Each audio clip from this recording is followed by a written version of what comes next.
জুলাই সনদ বাস্তবায়ন না হলে ছাড় দেওয়া হবে না বলে মন্তব্য করেছেন জামাত ইসলামীর আমির ও প্রধান বিরোধী দলীয় নেতা ডাক্তার শফিকুর রহমান। বুধবার সকালে রাজধানীর মিরপুরে পরিষ্কার পরিচ্ছন্নতা অভিযান শেষে সাংবাদিকদের সঙ্গে আলাপকালে তিনি একথা বলেন। এ সময় সংস্কারের মাধ্যমে দেশের সব ধরনের আবর্জনা দূর করে একটি পরিচ্ছন্ন বাংলাদেশ গড়ার আশা প্রকাশ করেন তিনি। আরও বলেন, জুলাই না আসলে তারেক রহমান প্রধানমন্ত্রী হতে পারতেন না এবং তিনিও প্রধান বিরোধী দলীয় নেতা হতে পারতেন না। তাই জুলাইয়ের চেতনা বাস্তবায়ন করাই সবার মূল লক্ষ্য হওয়া উচিত। হিসাবে শপথ না নেওয়া জুলাইকে অপমান করার শামিল আমরা মনে করি। এই জুলাইয়ের কারণেই তো এই নির্বাচন হলো। এই নির্বাচন হওয়ার কারণে তারেক রহমান সাহেব হয়েছেন প্রধানমন্ত্রী, আমি হয়েছি বিরোধী দলীয় নেতা। এই জুলাই না আসলে কি আমরা এটা হতে পারতাম?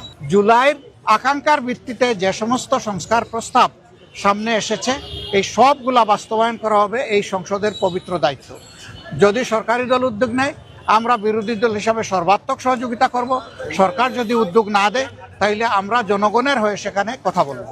আমরা কিন্তু ছেড়ে দেব না।